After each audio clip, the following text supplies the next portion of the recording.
Good evening. This is KUTV Primetime News. We have a lot in store for you tonight. But first, let's take a look at stories hitting the headlines tonight.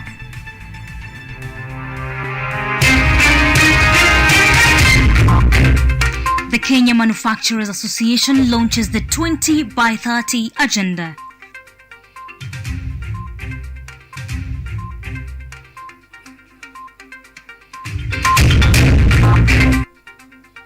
The new director of DCI, Mohammed Amin, sworn into office today.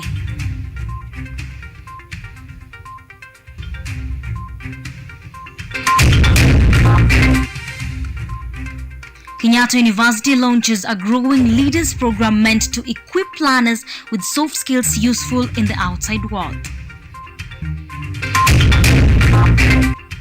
And residents of Sirisia constituency, Bungoma County, protest over the imprisonment of their Member of Parliament, John Waluke.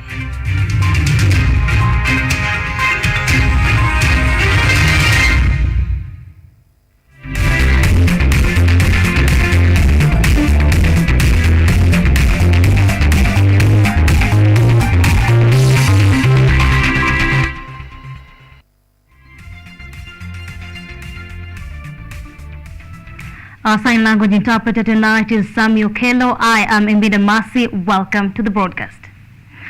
The Kenya Manufacturers Association has today held the launch of the 20 by 30 agenda, which focuses on leveraging opportunities to raise manufacturing's contribution to the GDP to 20% by 2030. President William Ruto, gracing the occasion, challenged the manufacturing sector to be champions of job creation in Kenya. Susan Wayaki now reports.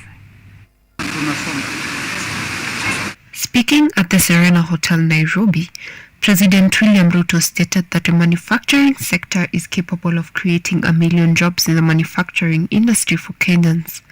Nairobi Governor Johnson Sakaja has also emphasized the need for more job opportunities in the country, clarifying that inasmuch as the agriculture sector is important for the economy, more tech startups need to be created that are able to hire more people.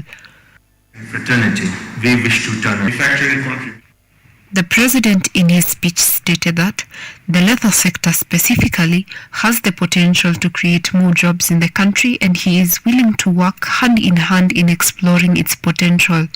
The manufacturers have been advised to take over the leather industry since the country uses more leather market imports than it uses the locally produced leather goods.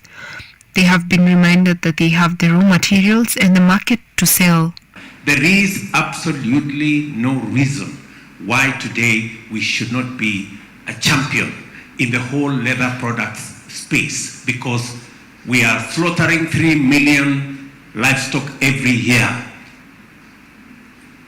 We have the third largest herd in this continent.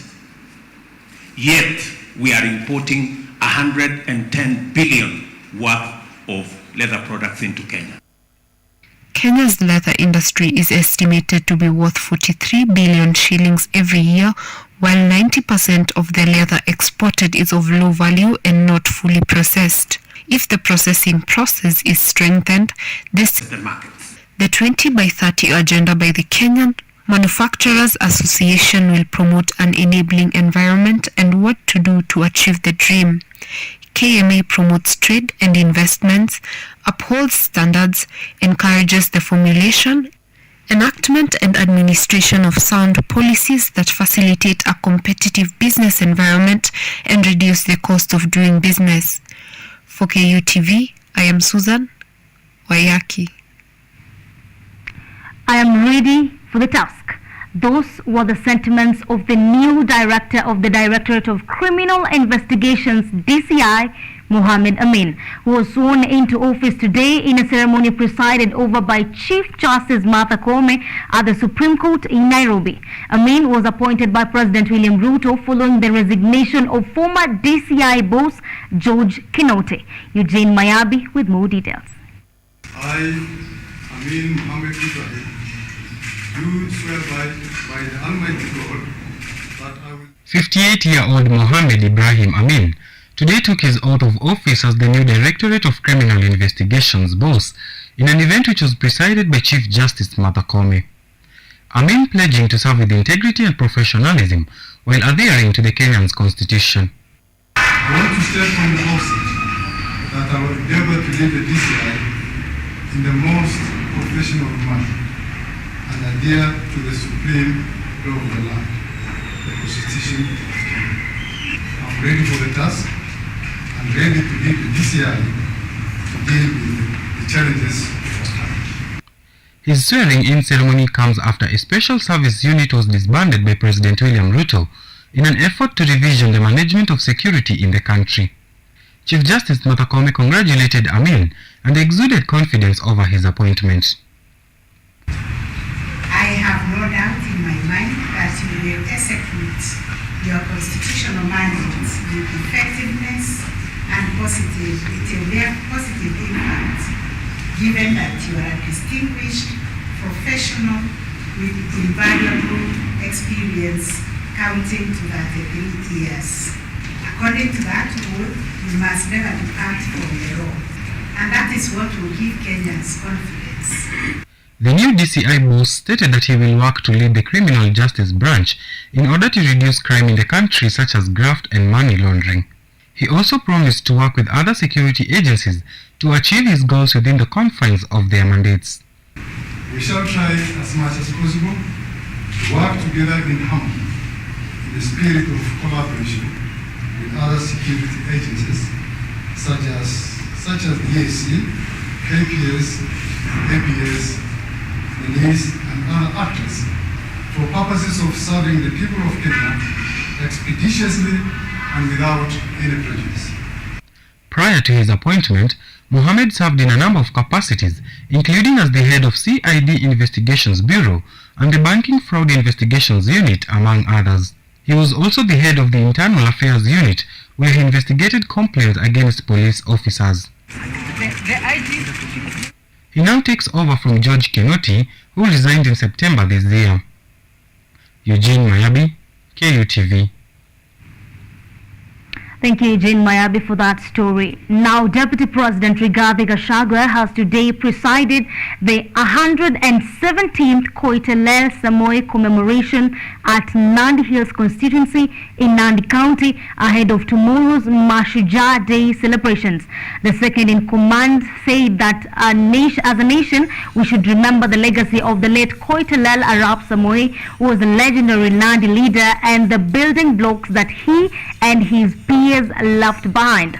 Several leaders from Rift Valley region accompanied him, including Governor Stephen Sang, Senator Jackson Mandago, Senate Majority Leader Aaron Cheriot, legislators led by Nandi Hills MP Bernard Kitur, among others.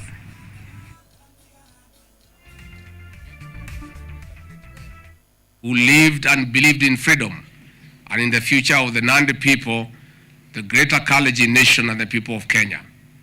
This great man, Koitalel Arap Samoei, will be remembered by generations to come, and many will emulate him alongside other freedom fighters of our history and our republic.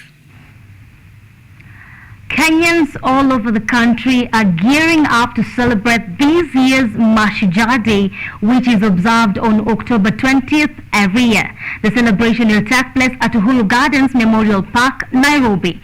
Nairobi Regional Commissioner R.C. Kang'ethe Thuku, while briefing the media, noted that Mashujaa Day, known as Heroes Day, is significant as it honors Kenyans who have contributed towards the country's freedom and independence. He noted that the occasion will also be used to remember Kenyans who are hard hit by severe drought and those who are affected by the COVID-19 pandemic. The regional commissioner urged Kenyans to turn up in large numbers during the celebrations. This year's theme is Nchi yangu, Jukumu langu, mimi ni shujaa.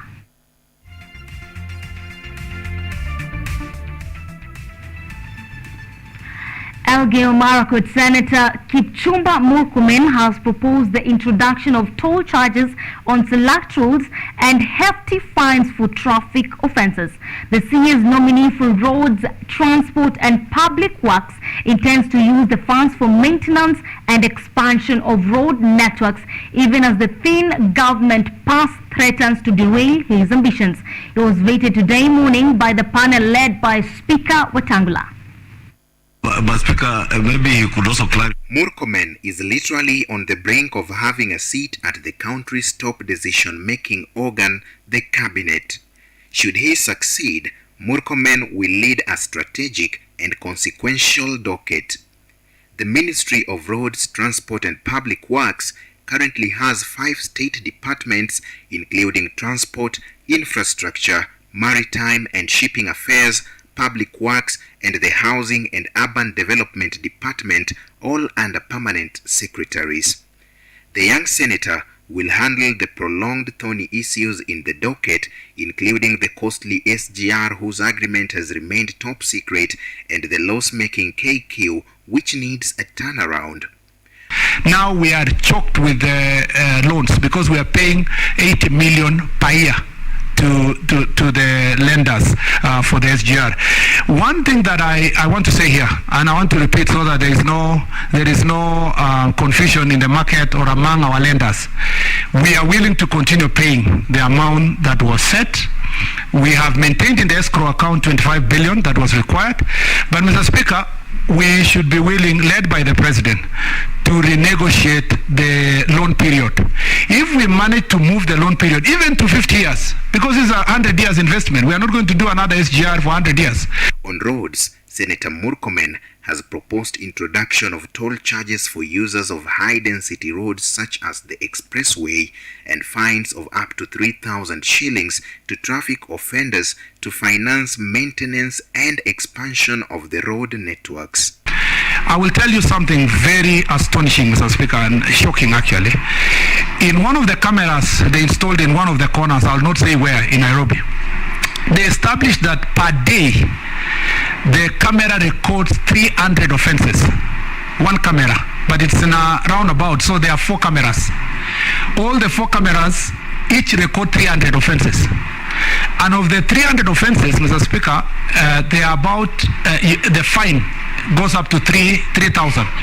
If you calculate the amount of money raised from those 4 cameras, it comes to 1.2 billion, Mr. Speaker, in a year. Murkomen has also attributed stalling of road projects to the dry government coffers. Murkomen warned that Kenya was risking losing Ethiopia, who depends on Mombasa port, to Djibouti should there be failure to address the continued delay in the completion of the LAPSSET project. On the question of financing again, Honorable Kimani Ichung'wah has raised a very important issue. In the short term, Mr. Speaker, we have a problem. Let me just say this, we have a problem. We are inheriting, this administration is inheriting nearly 140 billion shillings in the infrastructure sector, particularly the roads. Mr. Speaker, the reason why the roads have stalled is because we are unable to pay the contractors. And Mr. Speaker, the money to pay the contractors is not there. The 2-time Elgeyo Marakwet senator has valued himself at 550 million shillings. He will hopefully take the reins from the Transport Cabinet Secretary James Macharia, who served in Uhuru's cabinet. And the era of stopping projects because you don't like the person who lives in that area or comes from that county. I, Mr. Speaker, will promise this committee that if I am elected, if I am approved by this committee to become the CS Roads, Transport and Public Works, I can assure you I will work for Kenyans to receive infrastructure in every part of the country, and no part of this nation will be denied infrastructure because, Mr. Speaker, of political choices that people make. Dennis Omondi, KUTV. My director tells me it's time to take a short break right here at KUTV Primetime News. We'll be back with more updates. Keep your comments and feedback coming on our social media handles at KUTV Kenya, at Mercy Mbinda using the hashtag KUTV Primetime News. We'll be back with more. Keep watching.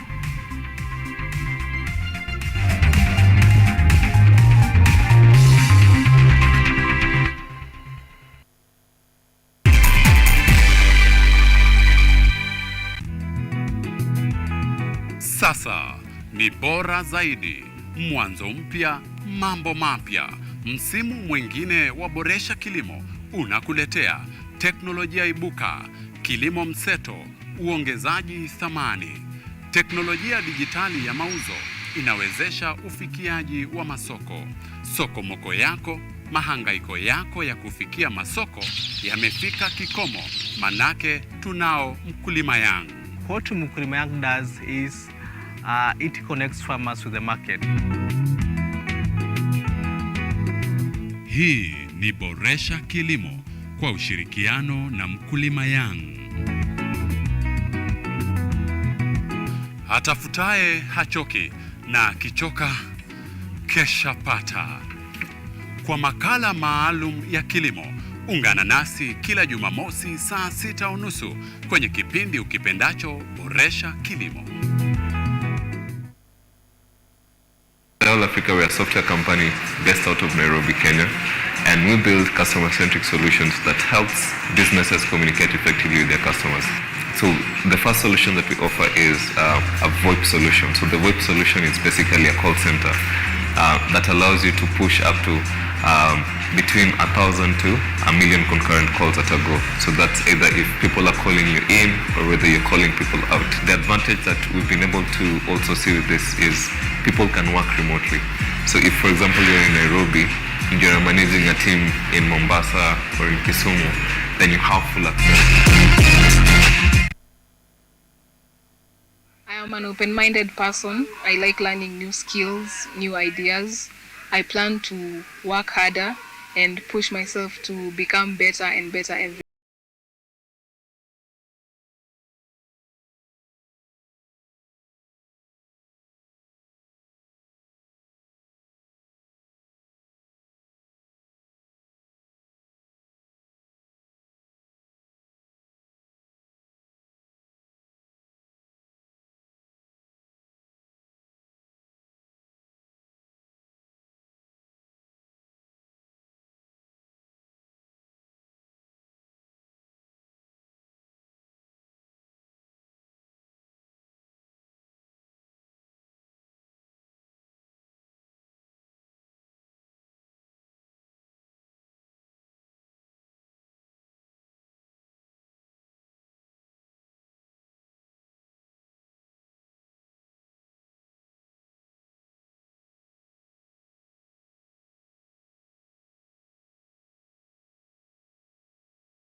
Thank you for keeping it KUTV Primetime News. Welcome back.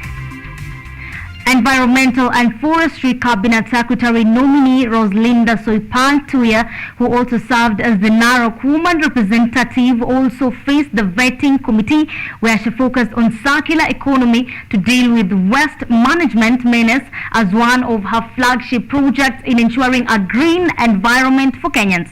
She stated that she will be keen to make sure that there is strict adherence to her ministerial budget in order to ensure proper use of resources. If approved by the National Assembly, she will be the first Maasai woman to serve in the cabinet. Second question raised by the Honorable Robert Mbui is concerning the remarks made by His Excellency the Deputy President Rigathi Gachagua concerning matters the Shamba system. I know the Honorable Deputy President addressed himself to the issue and made some clarification on what exactly he meant. Our Forest Management Act of 2016, we have a process of engagement between the Kenya Forest Service and the Forest Penina Malonza, the Cabinet Secretary nominee for Tourism, Wildlife and Heritage, has said she will implement digital marketing strategies in order to promote international tourism.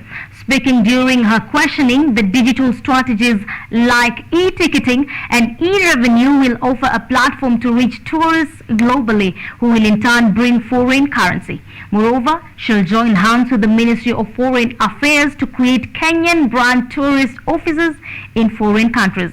To boost domestic tourism, Malonza has stated that she will remove restrictions and lower entry fees to tourist attraction sites, in addition to developing legislations between the national government that heads international tourism and county governments usually in charge of the domestic tourism sector.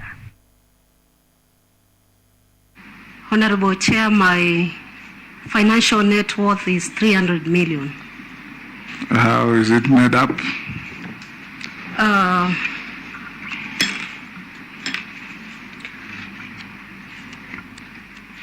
I have a breakdown.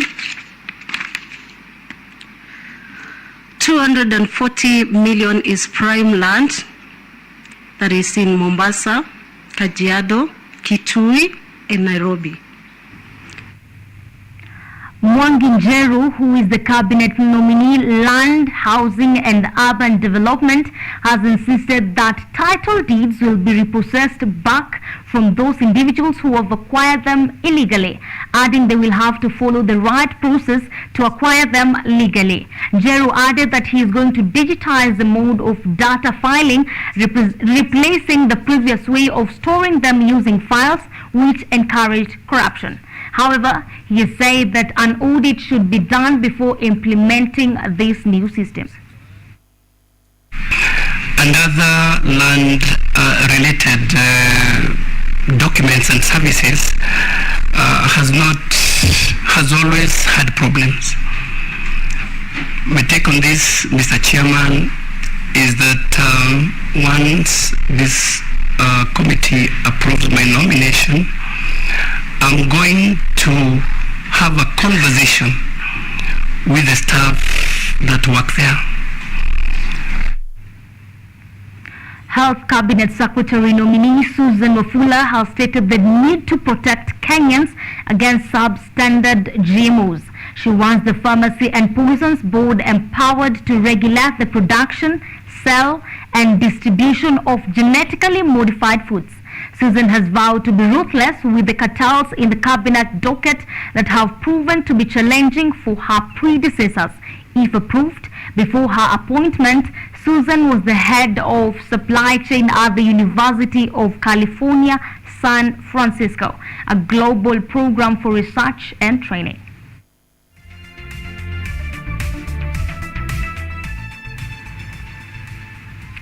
Now, Kenyatta University has today launched a growing leaders program that is meant to equip learners with soft skills like communication skills and leadership skills that are useful in the outside world. The course will be done by all the final year students as they await graduation. Our reporter Teresia Maluki attended the event. Here is her report. In a ceremony held at the Kenyatta University's amphitheater, the Vice Chancellor Professor Washeke Wanjoy launched the start of the Growing Leaders program designed for the final year students. She noted that learners would not have to pay for the course as it is fully sponsored.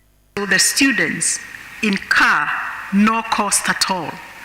The only thing that it costs the students is to avail the student, you avail yourself, you do the assignment, you do the exams, and you interact with your facilitators and really make the most of the opportunity. Professor Washeke noted that the aim of this course is to inculcate leadership skills and competence in the final year students as they get into the labor market. The course exposes the students to fit into the employability index. She noted that the course was recently revised to include climate change, as it is a major factor affecting not only Africa but also the rest of the world. The 2022 cohort will have the privilege and advantage to be trained on the following two additional topics, that is leadership and climate change, and also sustainable development goals. The guest speaker, Mr. Mamo Bimamo, who is the Director General National Environment Management Authority, encouraged the students to keep the environment clean, stating that it is a personal responsibility. He encouraged them to keep pushing to attain what they want. Driven by passion and conviction, you can do anything you want to do in your life. The ceremony was also graced by the Director Career Development and Mentoring Programs, Dr. Margaret Muturi, the Deputy Vice Chancellor, Professor Caroline Thorua, and the Registrar Academics, Professor Bernard Kivunge. Unique to KU, and I'm happy that I'm now here, that I'm going to actually go through the program. I feel it's quite innovative, that they're bringing other I'd say extracurricular in a way, because it's not the conventional things we do learn, but it's those underrated skills that would actually give you an unfair advantage. The opportunity and the chance for us to become not just doctors, but quality and better doctors. To match the needs of a fast-changing world, Kenyatta University is offering a fully sponsored leadership program to all the final year students to equip them with knowledge and soft skills required for their career world. Teresia Maluki, KUTV, Nairobi.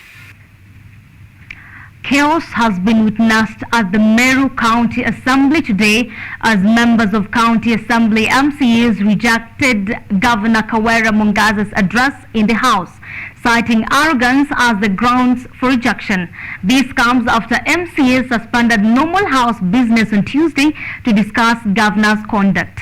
The MCAs have claimed that the governor has for the last 2 weeks been ungracious to requests of holding discussions with them disregarding their demands. The MCAs have also accused Governor Kawera and her officers of humiliating them, demanding that they be acknowledged as elected leaders. The dispute puts in jeopardy the vetting of the County Executive Committee member nominees that is pending in the Assembly.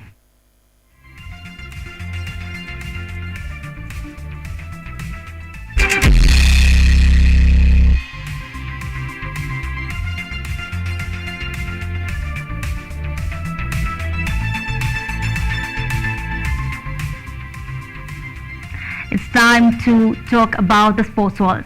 Ibrahim Mukunga Washira and Kenneth Kiprop Penju have become the latest Kenyan athletes to be provisionally suspended for alleged doping offences.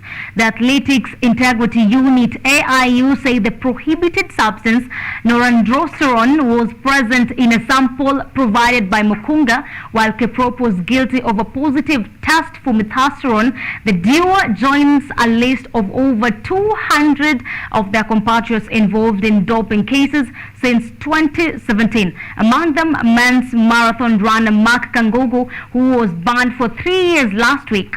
Kenya has been on the spotlight for doping since 2016 as part of the World Anti-Doping Agency's efforts of ensuring fair play in the sport.